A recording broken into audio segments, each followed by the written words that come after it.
Joudan Sokutogeri! Joudan Sokutogeri! Joudan Sokutogeri! Welcome back to another episode of Amazing Animation Analysis. In today's episode, we'll look at Street Fighter 3. Street Fighter 3 is a one-on-one fighting game created by Capcom. The most popular version is called Third Strike, Fight for the Future, and was released in arcades in 1999. It's known for its precision gameplay, and also its amazing pixel animation. You got the parries, the throws, the special moves, and even the idle animation is awesome. He ain't doing nothing, and it's amazing. And it doesn't just look good. More importantly for a game, the animation feels good too. When you hit someone, it just feels so BAM! But how does it work? Why does it feel so amazing when your attack hits? That's what we'll analyze in today's episode. Now there's one attack that to me feels the most amazing when it hits, and that's Ryu's Joudan Sokutogeri. For this attack, I'll look at the frames, weight, energy, impact, and enemy reaction to get deep into its inner workings. We'll see why not only this attack feels so amazing, but why Street Fighter Third Strike still has one of the most amazing pixel animations to date. To analyze Ryu's attack without distractions, we'll separate him from the rest of the game. We'll look at the key poses first. Those are just the poses that are needed to make the attack work. Animators will draw these first, and afterwards fill in the rest of the attack. The key poses are the standing pose, jumping to one foot, the kick, and back to the standing position. Just seeing these frames already makes it feel quite powerful, especially these two frames. You can clearly see where the weight and the energy transfers to. The feeling of weight is very important to making something feel impactful, according to animation legend Richard Williams. And to feel weight, we need to know how much energy is needed to move something, to change its directions, or to stop its movement. In just the key poses, we can already see Ryu going forward, leaning his weight backwards to stop his body from moving, in order to transfer all the forward momentum into the kick. So the key poses already work, but the entire animation is so much more powerful. Let's look at each frame and see exactly how it's done. In the first frame, Ryu shifts his body to the right. His hips are leading the action and the right leg is anchored to the ground. Going in with the hips is key for big motions. It's where the heaviest point in your body is. He's already turning his body in anticipation for the kick, giving his body a twist. His forward momentum makes him bend slightly forward. In the next frame, his back leg shoots to the right, evening out the weight distribution. Ryu pushes his body up with his toes, which will start a short hop. What's cool about this frame is that he also opens up his arm, which opens up his body, giving him more movement and upwards momentum. Having the arm stay down like this would feel a lot less powerful.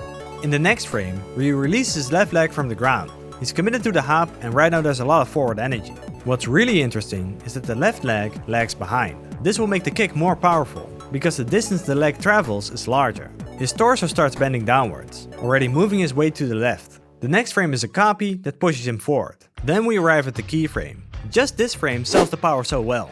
We've already talked about him stopping the forward momentum of his body, so he can transfer the energy into the kick. But there's another reason his torso is starting to bend down.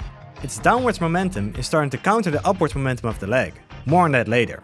All these frames, Ryu is moving in with the heaviest part of his body first, the hips. The next frame, Ryu pushes his leg forward, and he starts leaning in with his hips and his heel, getting better footing on the ground and adding more weight. The next frame is what seals the deal. All the energy of the forward momentum gets transferred to the end of his foot.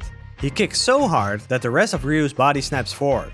What gives his kick extra oomph is the torso that moves downwards while his foot moves upwards. All muscles are tightened and he uses his hip as a hinge. This way, the weight of his torso is being added to the kick. By moving the torso down and straightening out his leg, Ryu snaps into place faster and harder. The smear frame of the foot does a good job of overshooting the frame, giving it extra snap. The smear also makes the foot blurry, conveying more speed. Speaking of the foot, his other foot is facing directly away from where he's kicking. This adds torque and better balance to the kick. Having the foot facing the front would not feel powerful at all. Ryu's arm punches forward as well, adding to the counterweight and setting us more on the torque. Also, it's a very karate-like pose, in which the arm and the leg are being thrusted forward at the same time, as seen in Ryu's jumping kick. In the next frame, the leg snaps back and the torso drops, settling the energy. Also, he keeps scooting forward, making the kick feel heavier. It's as if the kick is pulling the rest of his body forward. In the next frame, Ryu settles into the key pose, moving his body down and his leg up, further emphasizing that Ryu is tightening his muscles, the body being in a straight line. He turns, drops his leg, and with a lot of control eases himself back into a standing position. When we look at the animation again, we see the energy being transferred, the hop pushing the body forward, the leg taking it over, beginning low and ending high. The natural twist of his torso adds torque, which adds extra energy and snap. The counterweight of his torso pushing his leg up harder. This is a powerful kick indeed, but it's sold most when it hits.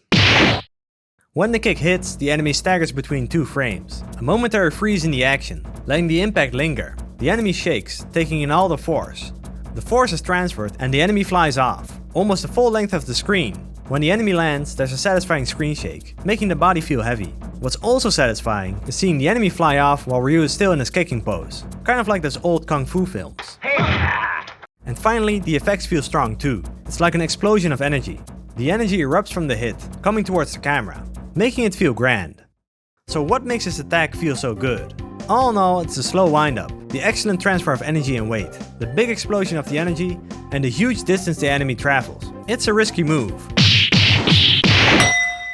Has a low chance of actually hitting, but when it does, it's like BAM! BAM! And cross count! That's it for this episode.